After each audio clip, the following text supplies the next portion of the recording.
नमस्कार दोस्तों, स्वागत है आपका आपके अपने ही चैनल बीएड एग्ज़ाम पे, जहाँ पर हम लोग करते हैं प्रीवियस ईयर पेपर्स के ऊपर चर्चा और देखते हैं कि जो भी इम्पोर्टेंट क्वेश्चंस एग्ज़ाम से रिलेटेड होते हैं, उनके ऊपर थोड़ा-सा हम लोग डिस्कशन भी करते हैं और साथ ही साथ करते हैं हम लोग उसके ऊपर बातें जो कि आपके सीटेट एग्ज़ाम के हिसाब से इम्पोर्टेंट है। तो दोस्तों, अगर अभी तक आपने चैनल को सब्सक्राइब नहीं किया है या फिर आप चैनल पे अभी नए हैं, तो चैनल सब्सक्राइब कर लें ताकि आगे आने वाली सारी इंपॉर्टेंट वीडियोस की नोटिफिकेशन आपको टाइम पे मिलती रहे। तो आप जो है सब्सक्राइब बटन प्रेस करके वीडियो को आगे बढ़ा दें। तो दोस्तों, आज मैं जो एक टॉपिक जो आपके लिए लेकर आया हूँ वो है वैश्वीकरण।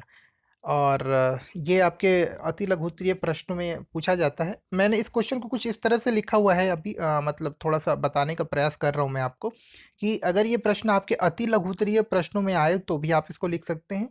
और अगर आप चाहें तो इस प्रश्न से आप अपने 200 अंकों के 200 शब्दों यानी कि जो 8 अंक वाले प्रश्न हैं और जो आपके 15 अंक वाले प्रश्न यानी कि दीर्घ उत्तरीय प्रश्न हैं, आप उसमें भी इसको बदल सकते हैं। उसमें कुछ महत्वपूर्ण पॉइंट और ऐड करके लिख सकते हैं। लेकिन दोस्तों, मेरी सलाह आपको हमेशा यही होगी और जो कि सही तरीका भी है कि जब भी आप उत्तर लिखें तो आप उत्तर लिखते वक़्त प्रयास करें कि आपका उत्तर कुछ इस तरह से हो जिससे कि पॉइंट्स में हो, बिंदुवार लिखा हो। तो अगर बिंदुवार लिखा होता है तो जो परीक्षक होता है, जो आपकी कॉपी को जाँच करते हैं वाले जाँचकर्ता होते हैं, उनको आपकी कॉपी को पढ़ने में और समझने में अच्छा मतलब आसानी होती है। तो आप भी अपने जब भी परीक्षा में लिखें, प्रयास आपका हो कि प्रस्तुतिकरण जो आपके उत्तर का है, वो अच्छा होना चाहिए। आप सरल भाषा का प्रयोग करें, वो ज़्यादा अच्छा होगा।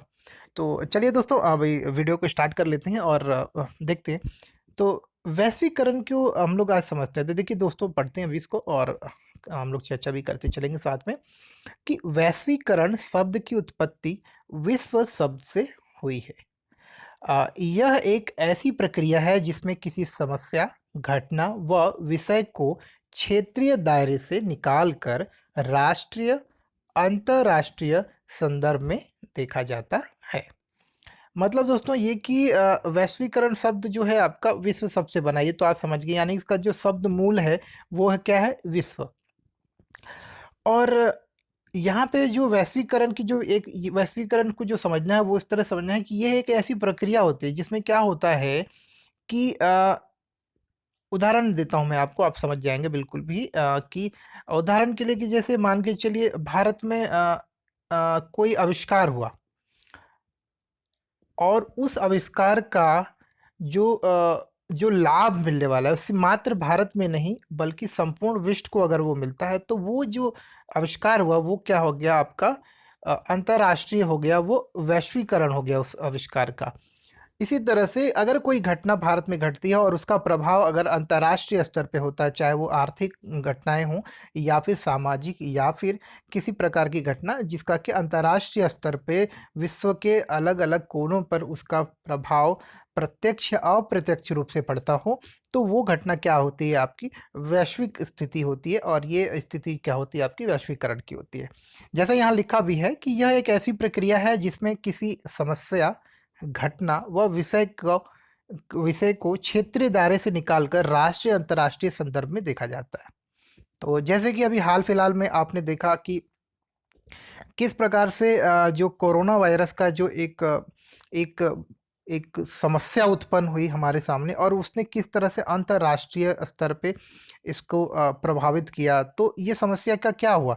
प्रश्न तो ये क्वेश्चन में तो आपका यही रहेगा कि उत्पत्ति तो इसकी चाइना में हुई परंतु इसका प्रभाव आपको कहाँ देखने को मिल रहा है? प्रभाव आपको देखने को मिल रहा है अंतर्राष्ट्रीय स्तर पे। तो यही होता है दोस्तों यहाँ पे कि प्रभाव जो है अंतर्राष्ट्रीय स्तर पे इसका महसूस किया जाता है।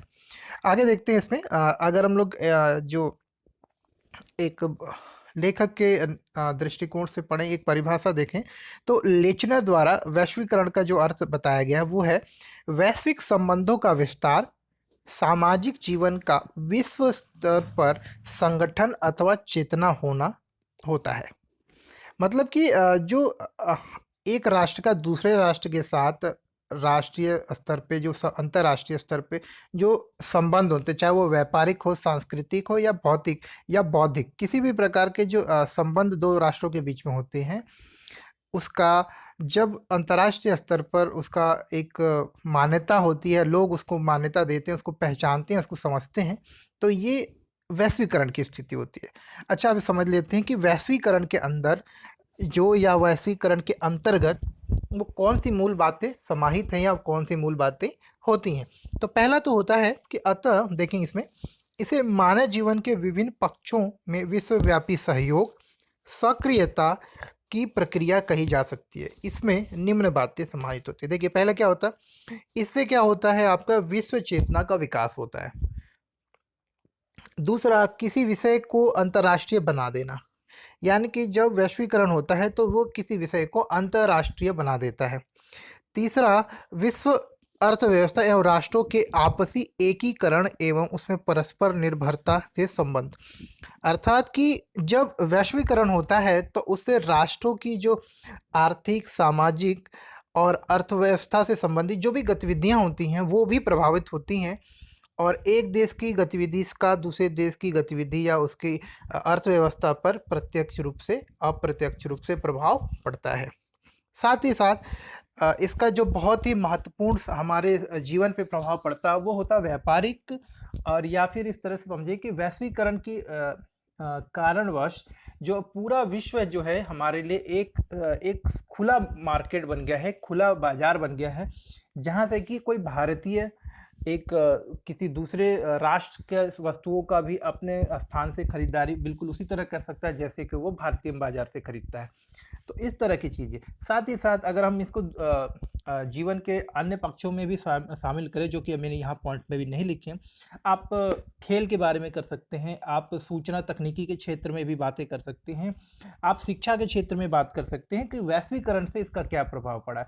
वैश्वीकरण से होने से प्रभाव ये पड़ा है कि आज भारतीय मूल का या पाकिस्तानी मूल का या अमेरिकी मूल का व्यक्ति भारत में आके शिक्षा ग्रहण करता है, और भारत का व्यक्ति अमेरिका, इंग्लैंड या देश के किसी अन्य विश्व के अन्य किसी भाग में या यूनिवर्सिटीज़ में जाके पढ़ाई करते हैं, जिससे उनका बौद्धिक विकास होता है, और वो प्रभाव, वो शिक्षा, वो समझदारी या वो कल्चर जब भारत वो लेकर आते हैं तो भारत के लोगों को भी उससे लाभ मिलता है, उससे फ़ायदा मिलता है।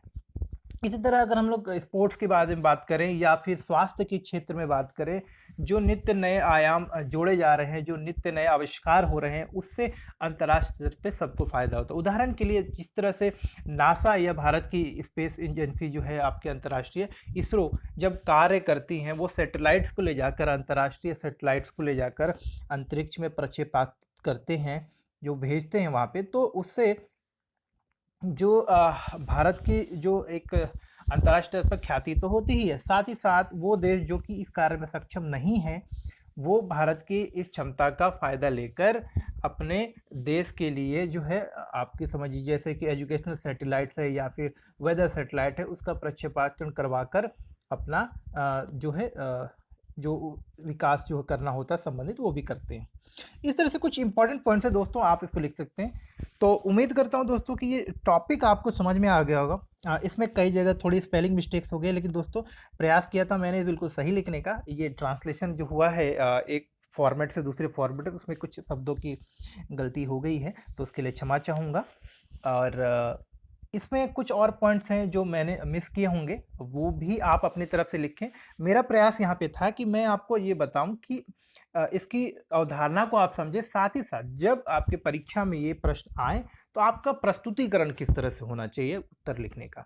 तो उम्मीद करता हूँ दोस्तों ये वीडियो आपको कुछ फ़ायदेमंद लगा होगा, और साथ ही साथ आप इस प्रश्न के उत्तर से कुछ तरह से आप परिचित हो गए होंगे। आप इसको और अच्छे तरह से लिख सकते हैं। तब तक के लिए दोस्तों नमस्कार, धन्यवाद, और चैनल को सब्सक्राइब और लाइक करना ना भूलें। बाय बाय, मिलते हैं हम लोग अगले वीडियो में। Thank you.